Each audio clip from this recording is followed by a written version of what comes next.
On a Thursday night in Detroit, Ethan Cole was just trying to steal copper from a dead NASA lab until the floor whispered his name, the ground split open, and an alien AI asked if he preferred cremation or assimilation.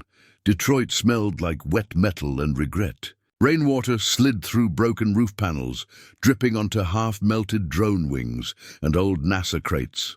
Ethan Cole wiped the rust off his hands with a rag that used to be a band shirt and muttered, "Another glamorous night chasing aluminum dreams." He wasn't supposed to be here, at least not this version of him.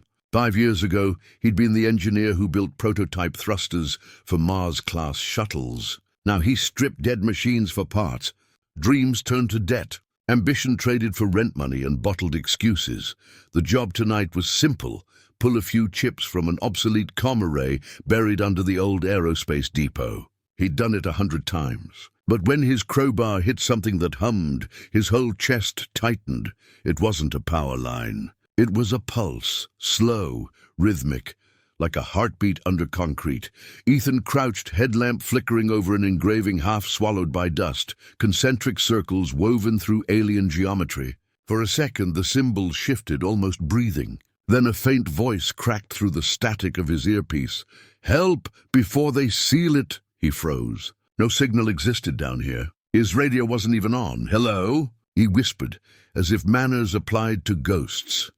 The ground beneath him exhaled, a shockwave of cold air that smelled like ozone and rain after lightning. The concrete fractured outward in perfect symmetry, revealing a smooth metallic chamber. In its center floated a capsule, shaped like a human silhouette, built from liquid steel and black glass veins. A faint glow traced along its surface, syncing perfectly with his heartbeat. "You answered," the voice said again, this time inside his head. "We're late," panic kicked in. He stumbled backward, but curiosity anchored him harder than fear. Against every rational thought, Ethan reached out. The moment his fingers touched the pod, it unfolded like a flower blooming in reverse. Panels twisting, metal reconfiguring into something that looked alive.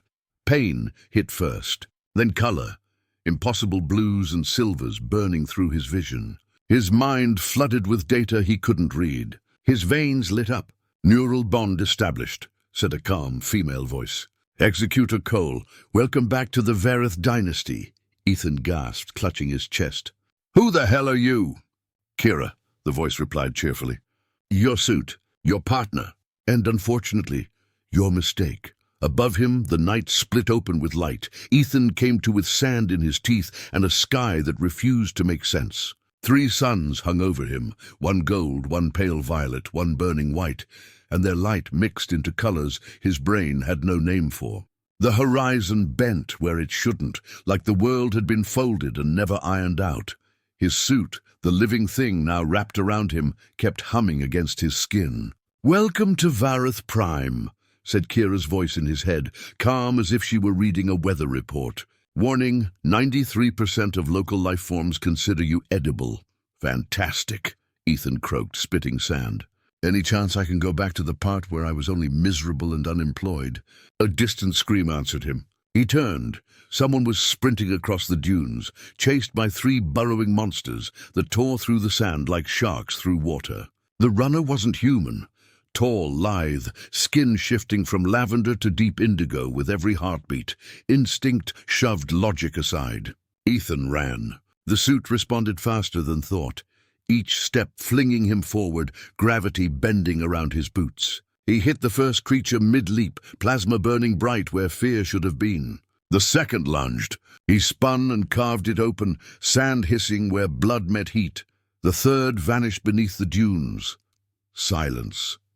Then a rumble. "Move!" Kira shouted, but the alien woman fell, exhausted, weapons sparking uselessly. Ethan dove, grabbed her, and rolled just as the ground erupted. The creature burst upward, jaws a spinning tunnel of teeth. He fired blindly. Light and sound exploded, and the desert went still. Breathing hard, Ethan looked down at the woman he'd just saved. Her eyes glowed like stars in deep water. "You are human," she said, disbelief softening her voice.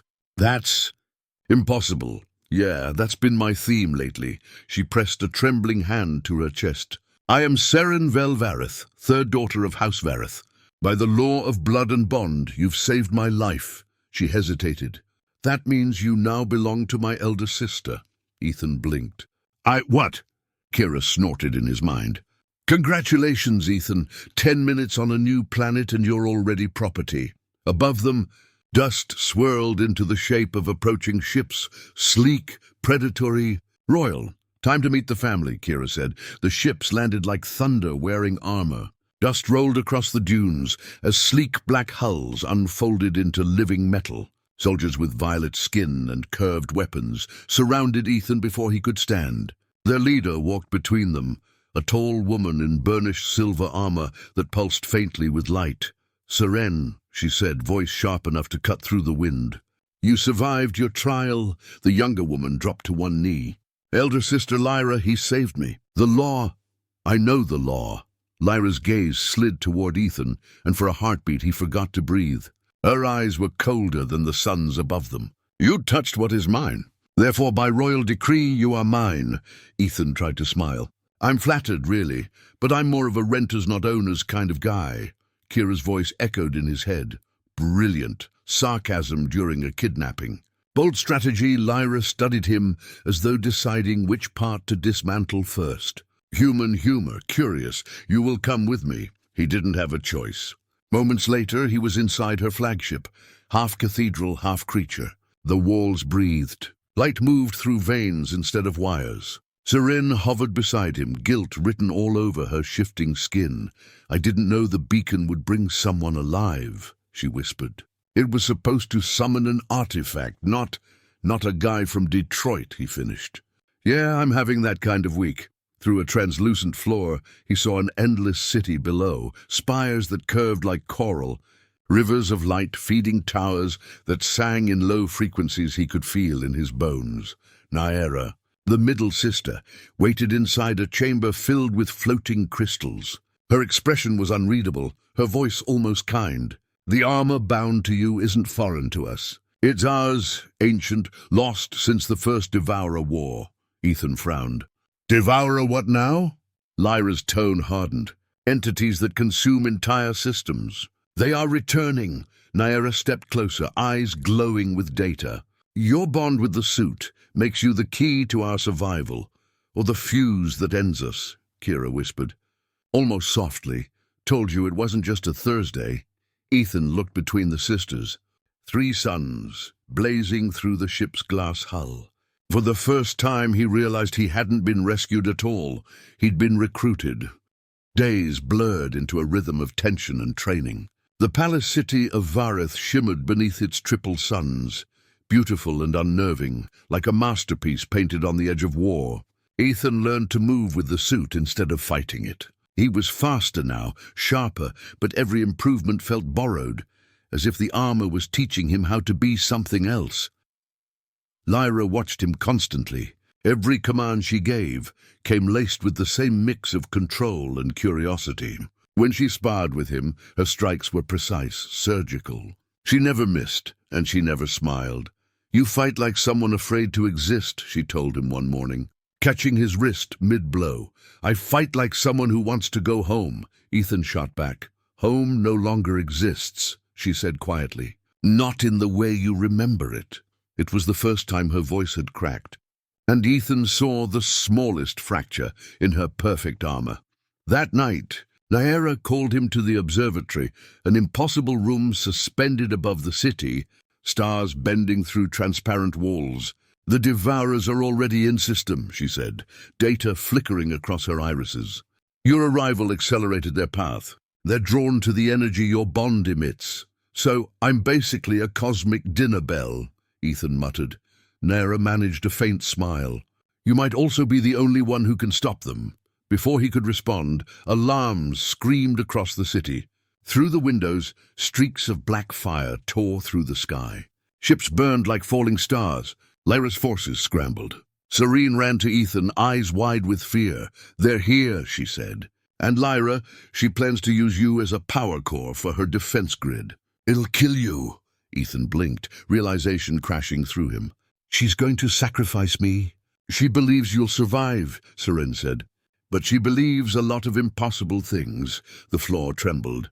Outside, reality itself began to unravel, light folding inward as the first devourer descended. It wasn't a ship. It was a shadow the size of continents, devouring color, air, and sound. Kira's voice was steady but grim. You wanted purpose, Ethan. Well, you just became it.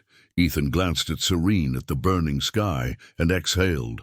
Then let's make it count. The sky tore itself apart. Light and shadow twisted as the devourer descended, a shape without edges, an echo of hunger older than time. The city screamed in every frequency as soldiers fired into the void, weapons useless against something that didn't fully exist. Ethan stood on the Citadel's highest platform, the wind alive with heat and static. His armor pulsed like a second heartbeat. Inside his head, Kira's voice was calm but soft, almost human. We're out of time. Below, Seren shouted for him to come back. Nayara tried to override the power systems, while Lyra barked orders that carried the weight of command and fear. Ethan felt it all, the chaos, the courage, the desperation, and somehow it made sense. He placed a hand on his chest. Kira, can we contain it? If we merge completely. But that would... I know, he smiled faintly. Thursday tradition.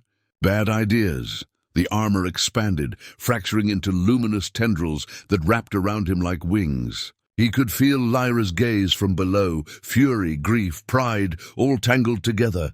Seren was running toward him, screaming his name, but the world was already fading into light. When Ethan leapt, it wasn't flying, it was falling with purpose. The suit's energy linked with the city's core, drawing power from every resonance crystal, every pulse of Vareth's living network. The devourer halted midair, its shape warping as Ethan's mind reached into it. He didn't fight it. He spoke to it.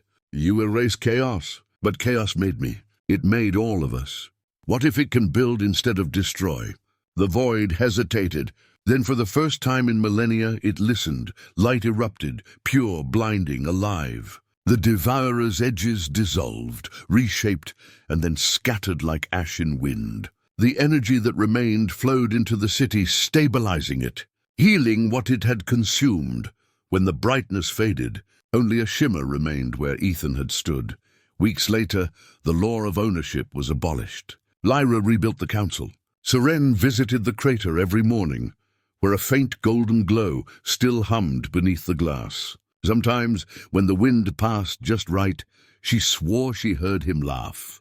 You didn't belong to anyone, she whispered. You just belonged everywhere. Above her, the three suns aligned, burning brighter than ever, and somewhere between them a voice echoed through light. Told you, Kira. Some mistakes are worth making.